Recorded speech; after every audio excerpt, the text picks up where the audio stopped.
Bonjour à tous. D'abord, merci Jean-Jacques pour cette invitation.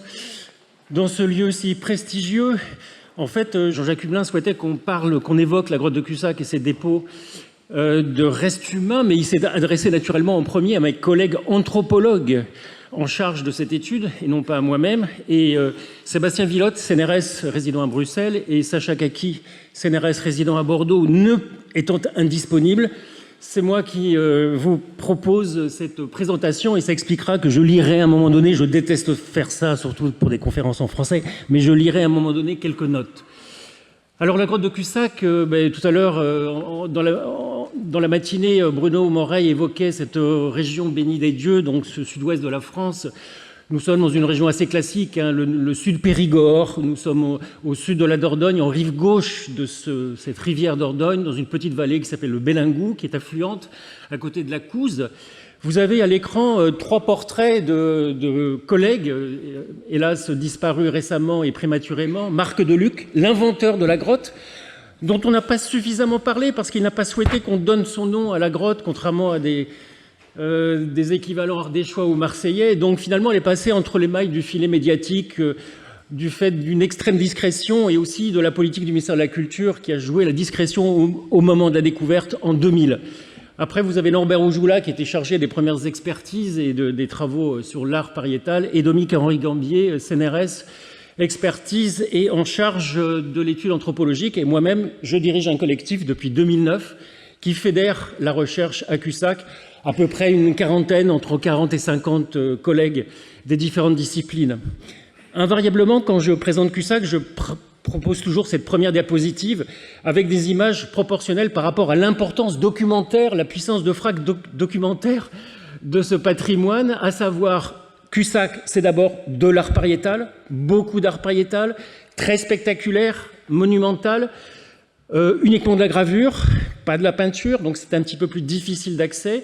Ensuite, ce sont des dépôts de restes humains, et cette photo a été médiatisée très vite dans le communiqué de presse, et c'est la partie qui va occuper l'essentiel de cette présentation.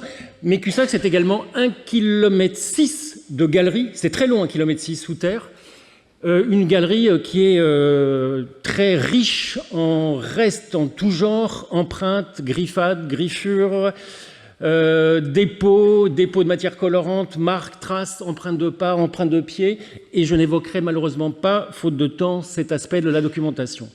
Donc une grotte qui mesure 1,6 km. 1,6 km, quand vous rentrez dans la grotte de Cussac, soit vous allez sur la gauche et vous faites à peu près 560 mètres vers l'aval, il faut à peu près 40-45 minutes, soit vous allez vers l'amont, et là c'est 1 km de galeries méandriformes, avec des laminoirs, des passages bas, des passages étroits, des difficultés topographiques. Et sur ce plan, j'ai résumé les petits patchs de couleur violet représentent des panneaux de gravure, les principaux panneaux de gravure, à peu près une vingtaine, et puis les petits carrés bleus qui s'appellent L1, L2, L3 sont les fameux locus à restes humains, dont je vais vous parler dans quelques instants, en lisant mes notes proposées par mes collègues paléanthropologues. Alors, Cussac, ce n'est pas que des restes humains et de l'art pariétal. On a une problématique assez riche, évidemment pluri- et interdisciplinaire. On essaye de comprendre le site et son fonctionnement au niveau naturel, ce qu'on appelle la géoarchéologie, la géomorphologie, la climato, etc. Donc ça, c'est le carré vert que vous avez en haut à gauche. Après, il y a toute la présence animale dans Cussac. La grotte a été investie par les ours. Alors les ours sont toujours antérieurs aux hommes dans Cussac et non pas contemporains ou postérieurs comme à Chauvet. Et c'est intéressant de voir ce relationnel entre l'ours et l'homme. Et puis évidemment, l'essentiel de la problématique s'intéresse à l'appropriation humaine de la cavité, avec trois thèmes que j'ai déjà évoqués rapidement avec la diapo précédente. Des graphismes, ça c'est de l'art pariétal. Je l'évoquerai succinctement, on va flirter avec cette documentation pour vous mettre un petit peu dans l'ambiance du pariétal, mais on va surtout parler des dépôts de corps humains pour coller à la thématique de ce séminaire. Et donc évidemment, tous ces blocs disciplinaires convergent vers de l'interdisciplinaire, où on essaie de comprendre les relations entre l'humain et son site, l'humain et la faune, les relations artistes-hommes défunts et la vie, la mort, et donc le thème de ce séminaire. Alors l'étude des restes humains, juste un petit arrêt sur image au niveau de l'histoire et surtout des contraintes d'études dans la grotte, par rapport à la discipline anthropologie. D'abord, dans un premier temps, des expertises menées par Dominique-Henri Gambier et Henri Dudet, puis Dominique prend la tête d'une équipe anthropologie dans les années 2009. Succédera à Dominique Sébastien Villotte, dont je regrettais l'absence, puis Sacha Kaki a pris la tête de la direction de l'équipe anthropologie il y a quelques années, et s'ajoutent d'autres noms que vous verrez défiler sur les diapositives. Ce que je souhaitais indiquer avant de rentrer dans la documentation et de la décrire, c'est l'accès contraint à ces vestiges humains. D'abord, nous n'allons dans la grotte que 4 semaines en hiver pour des raisons de CO2. Après, le ministère de la Culture et nous-mêmes, nous imposons une fouille non invasive pour des raisons patrimoniales et conservatoires. Donc il y a juste quelques micro-fouilles et surtout quelques prélèvements. Et puis en plus, les locus à restes humains sont à une certaine distance d'un cheminement que vous voyez à l'écran, avec des passerelles métalliques et, voilà, et des conditions d'intervention, d'études qui sont terriblement contraintes. Et donc forcément, les résultats ne sont pas tout à fait les mêmes que dans une fouille classique de sépulture. Alors on va donc, je vous invite à visiter donc cette grotte et ces dépôts de restes humains qui sont invariablement conservés dans des bauges d'ours. Les premiers sont situés à peu près à 150 mètres de l'entrée, et donc vous avez à l'écran, dans la partie centrale, des bauges d'ours, donc des dépressions, dans lesquelles on trouve des restes humains très fragmentés, comme vous le voyez à l'écran. Et une des particularités de ce secteur des locus 1 et 2, c'est qu'ils ont été ennoyés par une remontée de la nappe phréatique, de l'aquifère, qui est revenue ennoyer une partie de ces bauges. Alors pas celles qui sont à l'écran, mais celles qui sont en périphérie de ces dépressions centrales. Donc c'est la petite image que vous avez en bas à gauche, où vous avez ces dépressions et un petit personnage qui vous donne l'échelle et la remontée du niveau de nappe phréatique qui vient ennoyer ces restes humains. Et donc forcément, quelques remaniements, quelques problèmes d'accès à la documentation. En termes de chronologie, je n'ai pas encore précisé que Cussac, c'est le Gravétien. Nous avons très peu de datation dans Cussac, une petite dizaine pour le moment, et une seule d'ailleurs concerne les restes humains, tout simplement parce que le collagène est assez mal conservé et qu'on court après les datations, notamment sur le reste humain. Alors il y en a une qui a donné un bon résultat, il y a maintenant une petite vingtaine d'années au moment de la découverte. C'est un os de la dépression 4 qui a donné cet âge à peu près entre 29 005 et 28 008 calibré. Donc pour nous, c'est le Gravétien moyen, une période du pléniglaciaire supérieur. Il fait relativement froid en Europe. Bien entendu, ce sont des hommes modernes. À partir de maintenant, je vais vous lire, pour ne pas m'écarter de la doxa cussacienne de mes collègues anthropologues, quelques notes. On va parcourir ces différentes dépressions.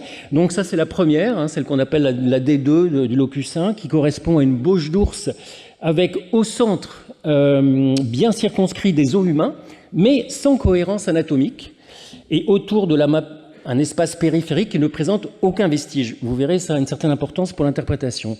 Le fond est tapissé d'ocre rouge sur lequel repose un lit fragmentaire surmonté par des os plus volumineux, mieux préservés. La plupart des os sont visibles en surface, comme vous le voyez à l'écran. À l'exception de quelques petits os compacts, phalanges, vertèbres, tous sont fragmentés. Les os du crâne hors mandibule, les dents maxillaires et les os du bassin sont absents. D'après les mesures et le degré de maturation, au moins 2 individus sont attestés, un adulte et un jeune adolescent. La bauge a donc été épargnée par les inondations. Aucune perturbation n'explique la concentration de l'amas osseux, ni l'absence des os et des parties manquantes. Aucune marque de carnivore n'a été identifiée. On peut donc exclure un lieu primaire de décomposition de corps intact. Alors, un dépôt de segments de corps suivi de leur décomposition et de manipulation post-mortem est envisageable, mais la sous-représentation des vertèbres et des petits os des extrémités rend plus probable un autre scénario, celui d'un dépôt d'éléments squelettiques provenant de corps décomposés ailleurs. La configuration de l'amas suggère que les os ont été soigneusement disposés, voire qu'ils étaient dans un contenant en matière périssable. Alors la seconde dépression, qui est juste à côté, sa voisine, la dépression 3, ne contient que des dents du maxillaire. 7 en tout, 6 attribuables à un adolescent et une à un adulte. Des éléments pulvérulents blancs que vous devinez au centre correspondent à de l'os dégradé, ce qui a été confirmé par des analyses d'Eileen Scott-Svans. L'âge dentaire de l'adolescent, 12-14 ans, correspond à celui estimé pour les os immatures de la bauge voisine, celle qu'on vient de voir.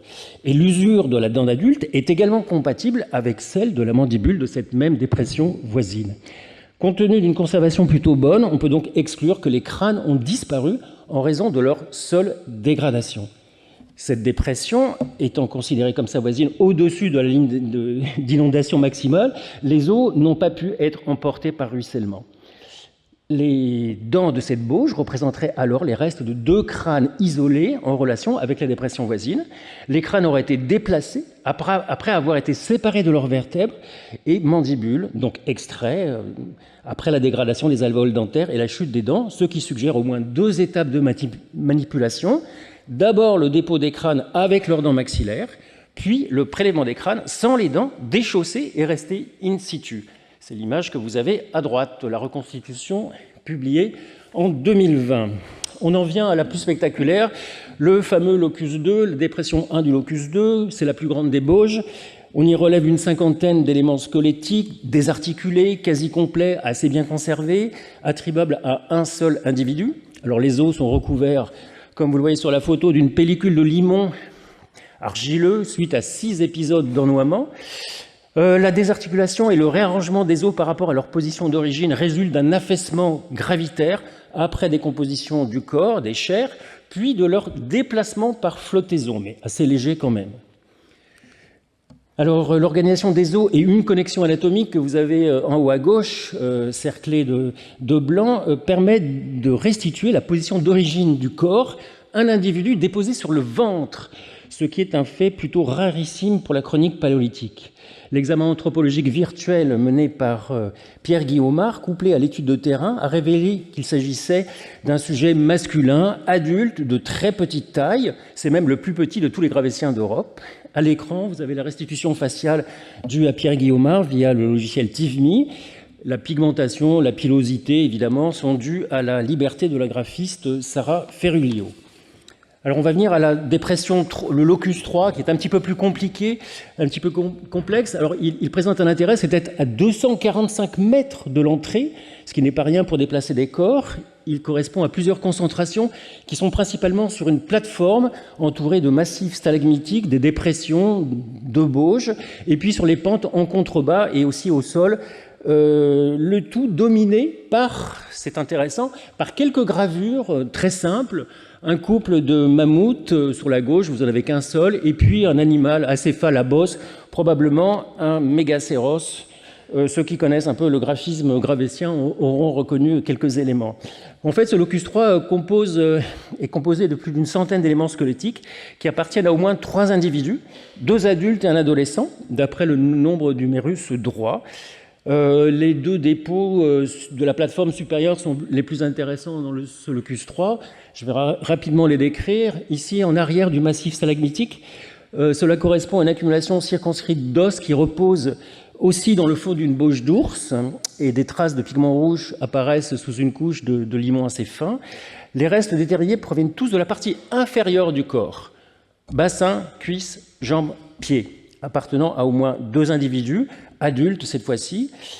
Les condyles de 2 fémurs et une tête fémorale présentent des incrustations de calcite qui indiquent que ces os ont séjourné autre part avant d'être déplacés à cet endroit. Cette remarque, de même que la concentration de l'amas et l'absence de petits éléments de la partie moyenne et antérieure du pied, suggère qu'ils ne correspondraient pas à la décomposition de corps intacts in situ avant manipulation. Donc, en fait, on est dans le même schéma que le locus 1, les 2 premières dépressions que je vous ai montrées. Il résulterait d'un dépôt d'éléments squelettiques provenant de corps s'étant décomposés ailleurs. Et l'autre concentration, le deuxième groupe de cette plateforme, entre des stalagmites, comme vous le voyez, comprend des os assez bien conservés, pris dans du sédiment. Bon, outre 2 vertèbres, une côte, on identifie une scapula droite, scapula c'est l'omoplate, les os longs d'un bras et d'un avant-bras droit, ainsi que les os d'une main droite, en haut à droite, en connexion anatomique. Tous proviennent d'un membre supérieur droit, donc, d'un grand adolescent âgé entre 16 et 21 ans, dont les restes étaient encore en connexion au moment de son dépôt.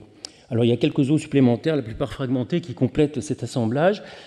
Un fragment fémoral, la moitié supérieure d'un humérus droit, etc. Mais aucun élément crânien ni mandibulaire. Et enfin, la dernière partie de cette description un peu lassante, c'est la pente du locus 3, qui est parsemée d'autres restes humains. Comme vous le voyez, c'est des membres du squelette, et notamment le membre supérieur, qui sont à peu près alignés dans le sens de la pente. Il y a également 2 morceaux de mandibule, vous en voyez un en haut à droite, mais toujours aucun reste crânien ni de bassin. Et puis, il y a des traces de pigments sur plusieurs de ces ossements. Donc, en conclusion, le locus 3 renferme lui aussi des os relativement bien conservés, pour beaucoup complets. Les crânes sont à nouveau absents, ce qui ne peut être lié à un quelconque déplacement le long de la pente, puisqu'on est dans un bon état de conservation. Donc, ces anomalies sont plus probablement imputables à des manipulations anthropiques de parties de corps ou d'éléments squelettiques avant ou après le dépôt de ce locus 3. Et donc, pour vous assommer définitivement, je vous présente cette figure que j'ai un peu retravaillée à partir d'une publication de mes collègues anthropologues et qui vous résume la typologie de ces dépôts, de ces 6 dépôts de corps dans la grotte de Cussac, pour le moins originaux. Et vous le voyez, c'est pour ça que j'ai mis ces diapositives, c'est aussi très complexe. On a sur la partie gauche le premier individu là, qui est le plus célèbre, c'est celui avec un corps quasi complet déposé sur le ventre. Alors les individus déposés sur le ventre dans le Gravettien, on n'en connaît que 3 en Europe, Bausa da Torre, la grotte des enfants avec sa sépulture double et surtout la sépulture triple de Dolni Vestonice. Et dans 2 cas sur 3, ce sont des individus pathologiques qu'on a déposés sur le ventre. À Cussac, nous n'avons pas trouvé de pathologie, sinon qu'il est petit. Après, on a des dépôts primaires d'os secs à l'aide d'un contenant en matière périssable. On a des dépôts de portions de corps, on a des sélections intentionnelles d'éléments squelettiques, on a des séparations de membres inférieurs et supérieurs, on a surtout l'absence de crâne pour tous les dépôts secondaires de Cussac, des prélèvements de ces crânes, des manipulations post-mortem assez complexes qui sont dans la grotte et peut-être même à l'extérieur, l'introduction de segments de corps, membres supérieurs, l'adolescent du locus 3, etc. Donc, au bilan, quelque chose de organisé, mais de complexe, d'intentionnel concernant ces comportements mortuaires élaborés. Voilà, ça c'était la partie lue et écrite par mes collègues anthropologues. Maintenant, je vais un petit peu recontextualiser ces dépôts par rapport au reste de la grotte ornée. Donc, encore une fois, les pastilles violettes vous présentent l'art pariétal et les petits carrés bleus, les dépôts de corps humains entre 150 et 235 mètres de l'entrée actuelle, qui est également l'entrée des Gravettiens. Donc vous le voyez, il y a une espèce d'alternance entre les deux, et quand on va vers les dépôts à restes humains, forcément on voit les gravures ou vice-versa. Et donc je vais vous présenter de manière un peu superficielle ceux qui sont indiqués en gras et soulignés, le panneau de la découverte qui est juste avant, le bouquetin et le réticulé qui sont entre les locus à restes humains. On regardera également le grand panneau et on fera un petit détour par un des panneaux de l'amont. Alors, vous avez à l'écran quelques représentations d'art pariétal du Gravettien. Les Gravettiens ont tendance à faire de l'art de la silhouette en profil absolu, avec cette perspective semi-frontale que décrivait Breuil, où on dessine des cornes de vue de face sur un corps de profil. Assez peu de détails atomiques. Les Gravettiens ont tendance à maniérer un petit peu leur graphisme, à déformer les corps, mais de manière volontaire et voulue. Et on retrouve cette déformation tout au long du Gravettien à travers une bonne partie de l'Europe du Sud-Ouest. À l'écran sont arrivés plusieurs bisons de ce panneau de la découverte.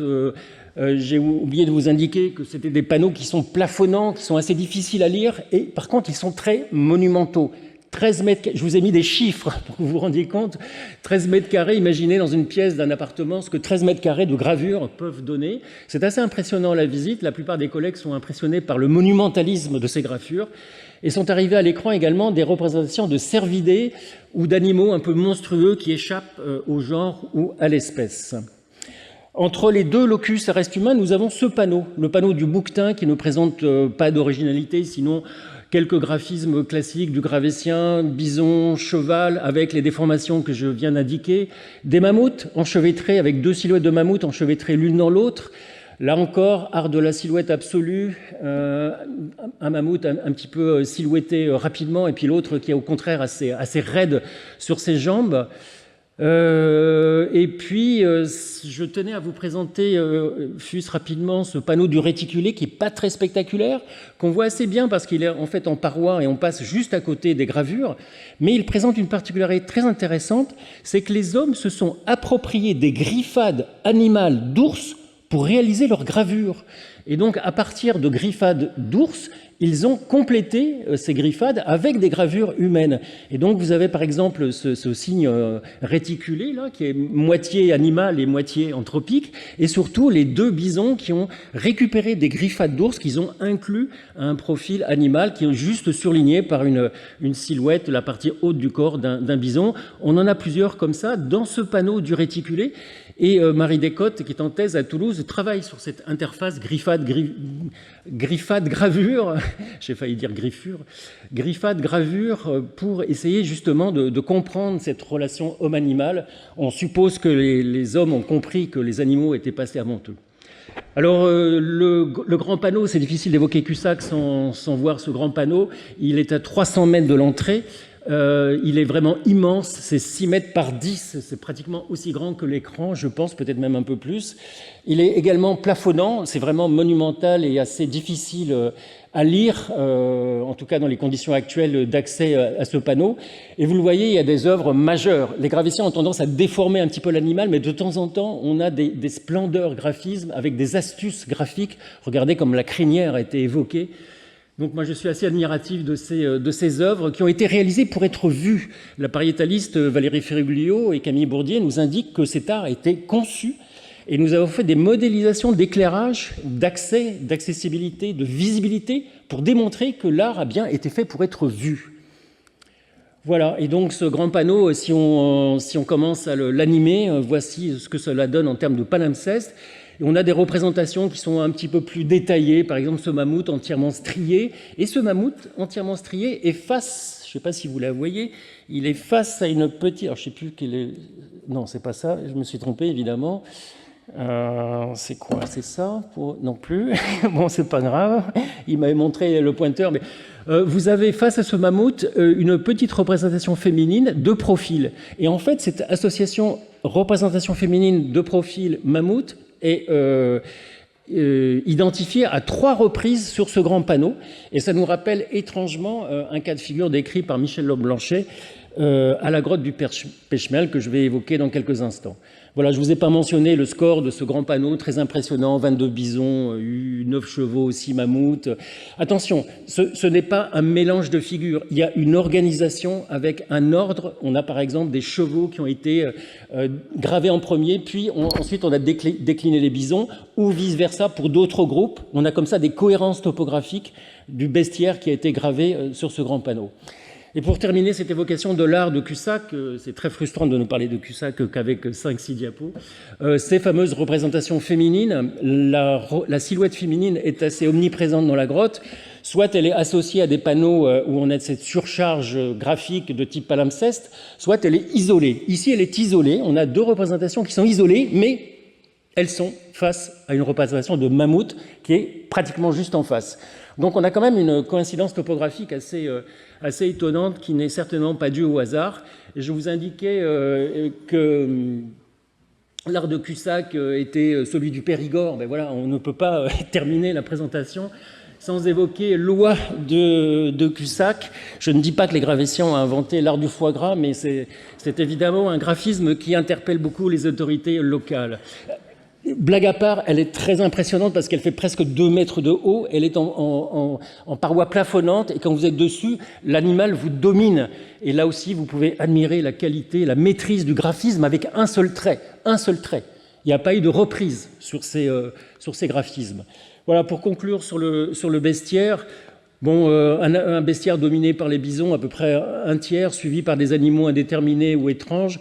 Le mammouth n'est pas très loin derrière, le cheval, etc. Bon, c'est des espèces assez classiques. Ce qui est un peu moins classique, c'est le pourcentage de représentation féminine. Et ce qui est assez intéressant, c'est de faire des comparaisons entre cet art pariétal de Cussac et gravétien et l'art mobilier gravétien de la grotte d'Isturitz au Pays Basque. Et nous avons des scores qui sont à peu près interchangeables et surtout À droite, là, vous avez un bison d'Isturiz mobilier, et à gauche, vous avez un bison pariétal de Cussac. C'est pratiquement la même main. C'est même peut-être en tout cas, c'est le même tempo graphique, absolument indiscutable. Alors, cet art de Cussac est pour nous typiquement gravétien. On peut, je viens de faire une comparaison entre Isturiz mobilier et Cussac. On peut faire la même comparaison avec l'art pariétal de Gargas. Et là, c'est intéressant parce qu'à Gargas, il y a aussi des restes humains déposés sur le sol. Et puis, les gravures de Cussac. Le fond crème qu'il y a dessous, c'est les relevés de Claude Barrière à Gargas. Et les photos sont celles de Cussac. Et vous le voyez, les animaux sont pratiquement interchangeables dans leur graphisme. C'est ce qui, évidemment, interpelle les préhistoriens quand on fait des études comparatives.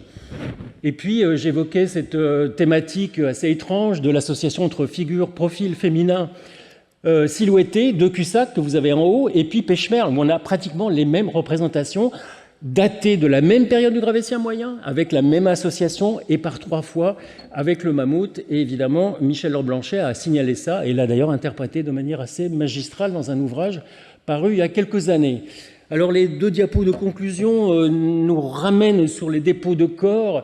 Cussac dans le paysage funéraire du Gravétien. Vous avez ici une carte due à Éric Trincos qui vous résume les principales sépultures d'Europe. Vous avez une double originalité Cussac. C'est le fait de déposer des corps dans une grotte et assez loin de l'entrée. On peut parler de dépôt de corps hypogée, mais également dans une grotte ornée. Donc c'est une double originalité d'avoir délibérément déposé ces corps à 150, 155 et 240 mètres de l'entrée et par 6 fois. Or, toutes les inhumations du Gravétien sont en plein air, en Europe centrale, orientale, ou en entrée de grotte, ou sous abri sous roche. On a probablement un cas qui se rapproche de Cussac, c'est la grotte de Vilhonneur, en Charente, où il y a un jeune adolescent dans une grotte ornée. Vous avez l'image en bas de la grotte de Vilhonneur, avec quelques peintures. L'autre originalité, c'est qu'ils ont considéré les bauges comme des fosses sépulcrales naturelles. Et la preuve, c'est qu'on a des dépôts d'ocre dans 3 de ces bauges. Après, nous n'avons pas de perles, nous n'avons pas de matériel dans ces sépultures de Cussac. Soit il y avait des vêtements sans perles, soit il n'y avait pas de vêtements mortuaires avec des perles cousues, comme dans beaucoup de sites gravétiens d'Europe centrale.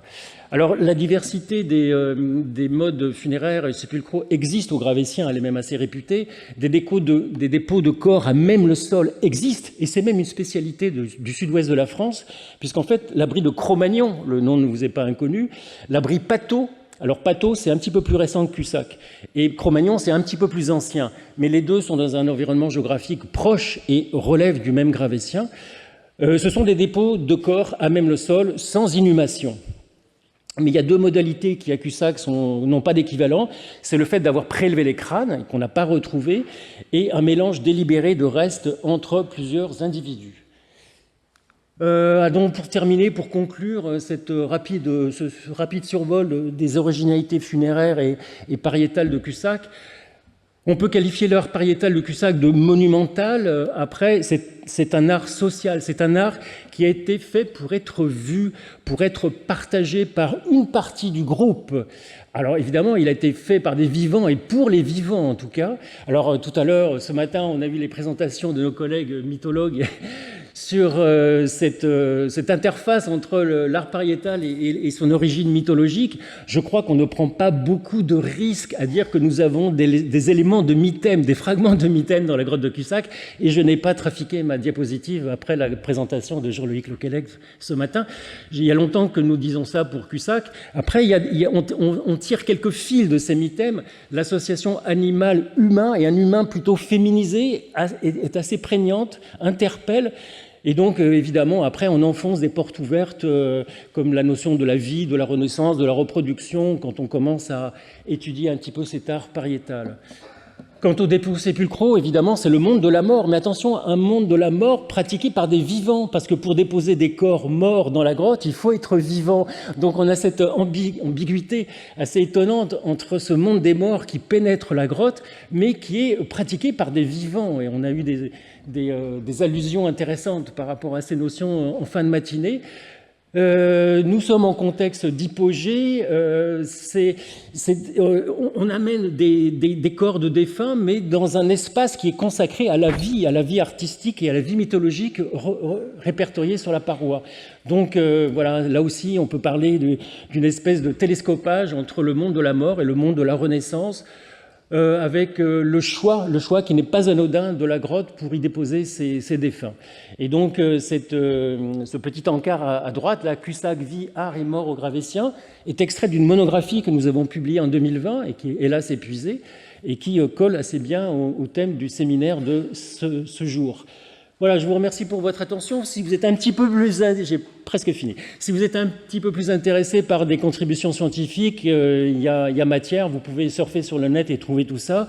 La monographie que je viens d'indiquer est hélas épuisée. Elle a été épuisée en quelques mois après sa sortie, ce qui est à la fois inquiétant pour l'éditeur qui avait très mal calculé, mais qui est assez gratifiant pour les auteurs. Mais nous avons prévu une édition revue augmentée pour la fin de cet été. Et si vous voulez vous promener dans la grotte de Cussac, il y a des sites, il y a des QR codes et il y a tout ce qu'il faut pour faire des visites virtuelles, y compris de certaines parties de la galerie. Je vous remercie pour votre attention.